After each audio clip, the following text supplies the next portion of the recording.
Hello everybody, John here, and today on Telegarage we see if NOID lights hold the secret to starting steel.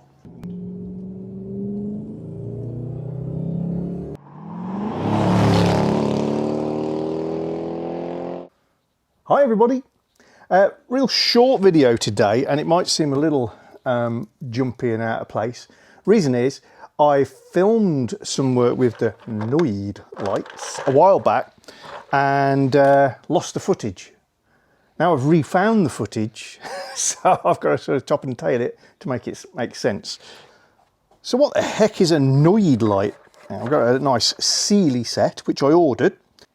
NOID, N-O-I-D, it's just an abbreviation of No Yes ID signal. It's just an incandescent lamp, so not an LED. Yeah, I'm not being posh. It's just not an LED. It's a normal lamp or bulb. But has the right sort of characteristics to simulate the load of a fuel injector and the right terminations to go into the fuel injector's electrical port. So it's very easy to make a set of NOID lights or a NOID light. You know, you can rig one up yourself. There's nothing clever about them really. The reason for buying a set, they've got the terminations on the end that are correctly spaced for the injectors. And if you buy a set, you generally get some that are going to fit practically every vehicle you're going to come across. So why do we want some NOID lights?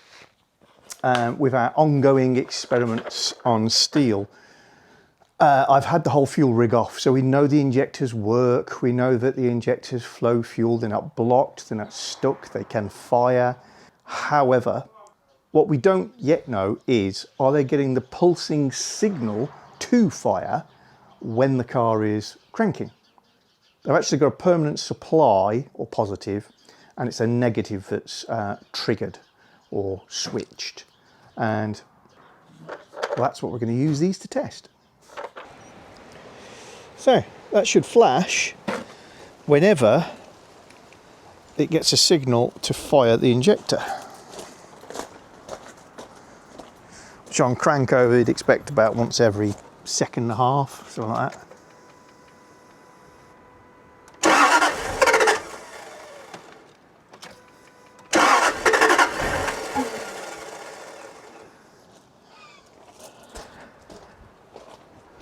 No problem. Did you know the car nearly started as well, with half its injectors disabled?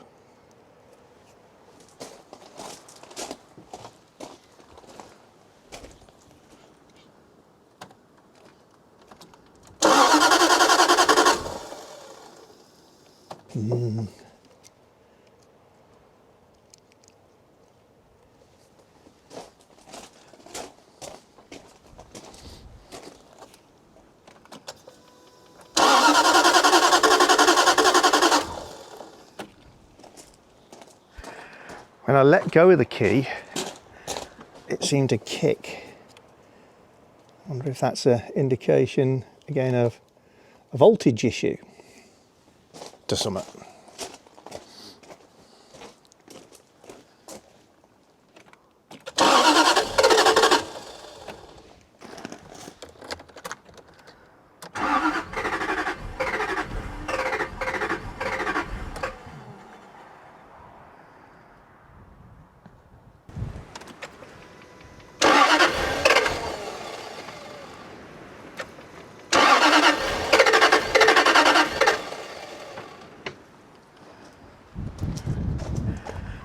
It's very interesting, but it almost starts with half the engine disabled.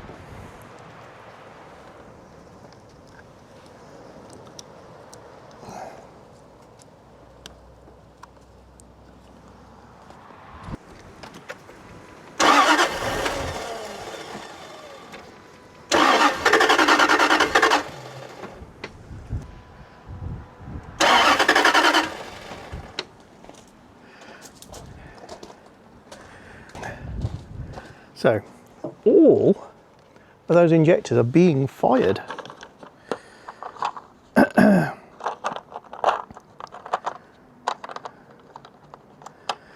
Probably more interestingly, it was just as likely to try and start with them all disconnected. We are so close.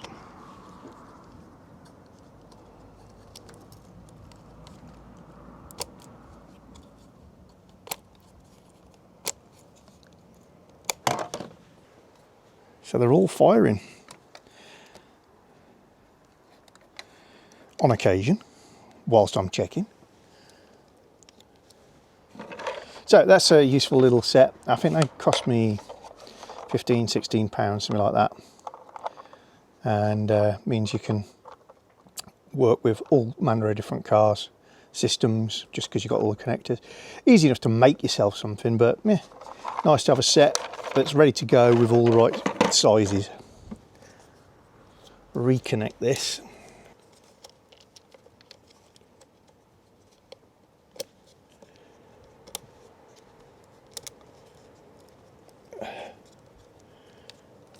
Okay, now give it a go with all of the injectors attached.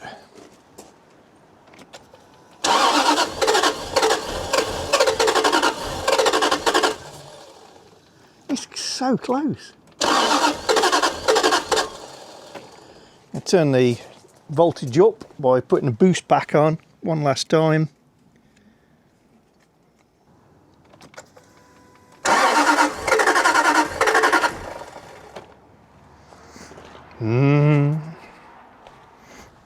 No smoking gun there, but we've learnt some more. So we know that the signal to fire the injectors is getting there. And yet, despite that, and despite the fact we know that they get fuel to them, there's not evidence of flooding, despite all the bad starts. So it does bring a few theories to mind.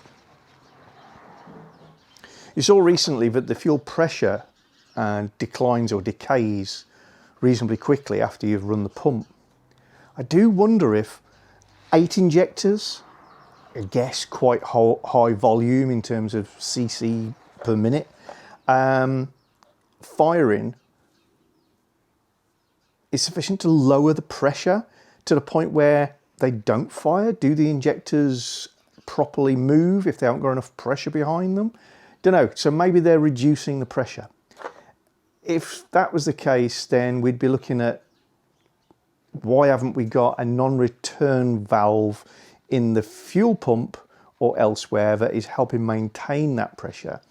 Because I don't think any of the injectors are leaking, because again, we're not getting a stink of fuel out the back. And bear in mind, I ran the fuel pump on my magic relay, meaning it was permanently on. It would have literally filled up one of the cylinders, some of the durations I've left doing that for. So, investigations go on, but NOID lights, highly recommended as a little diagnostic tool, cheap, cheerful and really easy to use. I'll put a link to them in the description below the video if anybody else is keen to have a set in their drawer for these sorts of occasions. If you're interested in any of the gadgets, gizmos and tools that I use in my videos, then very often I'll put a link to relevant items in the description below the video, but you can also go to amazon.co.uk/shop/to the garage, and that will give you the To the Garage storefront. These are not things I'm selling, it's just a link to all of the Amazon based items that I've bought over the years which are relevant to the channel. Nice little feature. Thank you very much, Amazon. If you're enjoying our channel, then don't forget to subscribe and click the little bell icon so you get notifications of new videos.